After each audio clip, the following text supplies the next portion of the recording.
আজকের আলোচনা আমি তিনটা ভাগে ভাগ করেছি। একটা হচ্ছে আমরা যারা অভিভাবক আছি তাদের চাওয়া পাওয়া, 2 নম্বর যিনি অজ্ঞানের ডাক্তার উনি কি চাইছেন আমাদের কাছে, এবং যিনি সার্জন কি চাইছেন। তাহলে এবং সর্বশেষে আমি আমার রিকমেন্ডেশন করবো আমার পছন্দ কোথায় বা আমি কোন বয়সে পছন্দ করি। তাহলে প্রথমে একজন জেনারেল অভিভাবক সেটাই চান যে তার বাবুর কষ্ট কম হবে, বাবু ব্যথা পাবে না, এবং বাবুকে জেনারেল অ্যানেস্থেসিয়া না দিয়ে লোকাল দিয়ে যদি করা যায় তাহলে সবচেয়ে ভালো। কিন্তু সমস্যা হচ্ছে এটা আপনাকেই বুঝতে হবে যে আপনার বাবু লোকাল দিয়ে করতে দেবে কিনা। যদি লোকাল দিয়ে করতে না দেয় তাহলে তাকে চেপে করা, তাকে ধরে করা এটা অত্যন্ত বিব্রতকর। এতে যেটা প্রবলেম হবে, সার্জনের এটা করতে কষ্ট হবে, সার্জন সুন্দর করে কাটতে পারবেন না, এবং ইনজুরি হয়। তার যে সংবেদনশীল অংশ, যে পেনিসের সামনে যে সংবেদনশীল অংশ, সেটা কিন্তু ইনজুরি হতে পারে এবং ইনফেকশন হয়ে পরে ব্লিডিং হতে পারে। তাহলে আপনাকে বুঝতে হবে যে আপনার বাবুর যদি লোকাল অ্যানেস্থেসিয়া নেওয়ার মতো অবস্থানে থাকে তাহলে আপনি সেভাবে আগাবেন, আর না হলে সার্জনের কমফোর্ট কিন্তু হবে পুরোপুরি অজ্ঞান করে সেটিকে করা। সুতরাং এটি একটি ব্যাপার। আর আমি আপনাদের বলবো যে আমরা সবসময় আমার যে ডাক্তার তাকে আমরা চিনি, কিন্তু এখানে আপনার মুসলমানের ক্ষেত্রে আপনাকে আপনার যে অজ্ঞানের যে ডাক্তার তার সম্বন্ধে আপনার ধারণা রাখতে হবে, এবং কোন জায়গায় এই শিশু অ্যানেস্থেটিস্ট বা অ্যানেস্থেসিয়া যিনি দেন তিনি শিশু অ্যানেস্থেসিয়া দেওয়ার ক্ষেত্রে উনি এক্সপার্ট, এবং জরুরি যে অবস্থা অপারেশন পরবর্তী যদি কোনো জরুরি অবস্থা সেটা ম্যানেজ করা কোনো রকম সুযোগ সুবিধা ওই হাসপাতাল আছে কিনা সেটা কিন্তু আপনাকে খেয়াল রাখতে হবে। আর যিনি অজ্ঞানের ডাক্তার উনি চাইবেন যে আমরা কিছু জিনিস তার কাছে লুকাবো না। যেমন যদি খুবই জরুরি যে ব্যাপারটি, যে যদি বাবুর সর্দি কাশি থাকে তাহলে অবশ্যই ডাক্তারকে জানাতে হবে। ঠান্ডা কাশি থাকলে কিন্তু মুসলমানি করা যাবে না, কারণ অ্যানেস্থেসিয়া দিলেই প্রবলেম হতে পারে।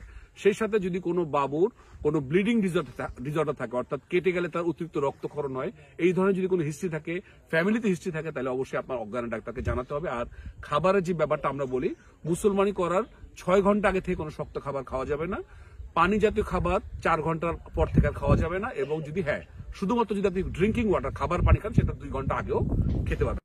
আর কিছু ইনভেস্টিগেশন করতে হয়। এখন অনেকে আমাদের বলে যে একটা সামান্য মুসলমানি করার জন্য আমাকে এত ইনভেস্টিগেশন করতে হবে। আসলে ব্যাপারটা কিন্তু সামান্য ব্যাপার নয়, সামান্য থেকে কিন্তু ভয়াবহ ক্ষতি হয়ে যেতে পারে। অর্থাৎ আমার বাবুর যে জেনারেল অ্যানেস্থেসিয়া ফিটনেস আছে কিনা তার জন্য আমাকে যেটা করতে হবে, একটি সিবিসি, বিটি, পিটি, এপিটিটি, সেরাম ক্রিয়েটিনিন, চেস্ট এক্সরে, এবং চেস্ট এক্সরে করে যদি ডাক্তার সাহেব মনে করেন হার্টে কোনো সমস্যা আছে তাহলে অবশ্যই ইকো করতে হবে। আর খুবই জরুরি, বাবুর যদি কোনো এক্সিস্টিং হার্টের রোগ থাকে অবশ্যই অ্যানেস্থেসিয়া ডাক্তারকে জানাতে হবে, অবশ্যই তাহলে ইকো প্রথমে আমরা করবো না, কিন্তু এক্সরে করে ডাক্তার সাহেব মনে করলে উনি ওটা করবেন। তাহলে এই কয়টি টেস্ট করতে হবে। আর যদি বাবুর লোকাল অ্যানেস্থেসিয়াতে করা যায় তাহলে এত টেস্টের দরকার নাই, শুধু একটা সিবিসি, একটা বিটি, একটা পিটি এবং এপিটিটি করলেই যথেষ্ট। আর যে শিশু সার্জন অর্থাৎ পেডিয়াট্রিক সার্জন উনি আমাদের কাছে কি চাইবেন, শিশু সার্জনের জন্য সবচেয়ে বেশি কনভিনিয়েন্ট হয় যদি জেনারেল অ্যানেস্থেসিয়াতে করা যায়, তাহলে উনার জন্য এটা করতে ইজি হয়, উনি খুব সহজে করতে পারবেন, বাবু নড়াচড়া করবেন, উনি সুন্দর করে করতে পারবেন, এবং সেলাইটাও উনি সুন্দর করে দেবেন। উনি সাধারণত এটা 3টা ভাবে করেন সার্জনরা। একটা হচ্ছে যেটা নর্মাল কসমেটিক যে পদ্ধতি, ক্যাটগ্যাট 50 বা 40 সুতা দিয়ে উনি সেলাই করে দেবেন, সেখানে একটু ব্লিডিং বা রক্তপাত হবে।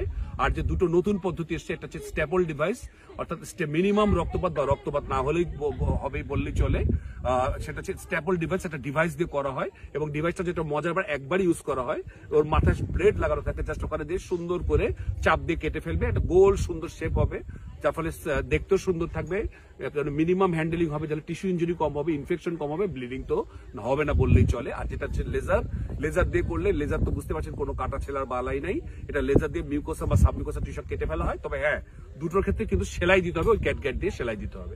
তাহলে 3টা পদ্ধতিতে করা হয়, যেটা নর্মাল, যেটা কনভেনশনাল কসমেটিক, সেটা করতে হাসপাতাল ভেদে 3,500 থেকে 5,000 টাকা লাগে। যেটা স্ট্যাপল ডিভাইস, যেটা খুব জনপ্রিয় হচ্ছে ইদানিং, সেটি করতে মোটামুটি 25 থেকে 30,000 টাকা লাগে। আর যেটা লেজার সেটা 37 থেকে 40,000 টাকা লাগে। এটি অবশ্য হাসপাতাল ভেদে ভ্যারি করতে পারে।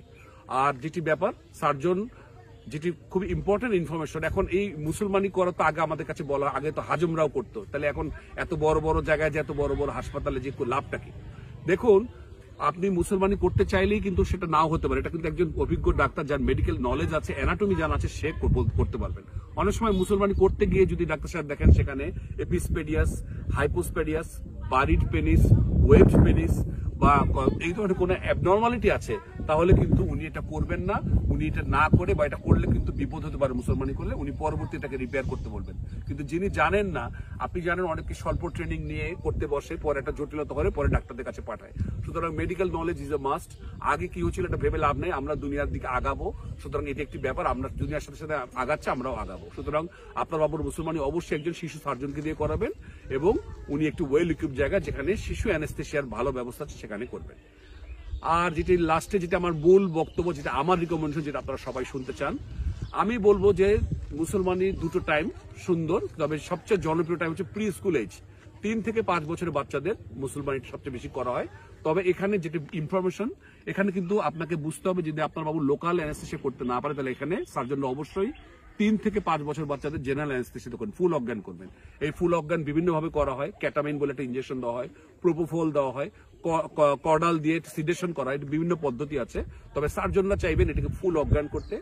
আর 2 নম্বর যেটি ব্যাপার, সেটি হচ্ছে আমি মনে করছি যে মুসলমানিটা যদি আপনার কোনো মেডিকেল অ্যাবসোলুট ইন্ডিকেশন না থাকে, আমি মনে করছি মুসলমানিটা 6 বছরের পরে করাটাই ভালো। আমি আমার নিজের বাবুদেরও তাই করেছি, কারণ তখন বাবুরা এটা সহ্য করতে পারে, ভয় পায় না।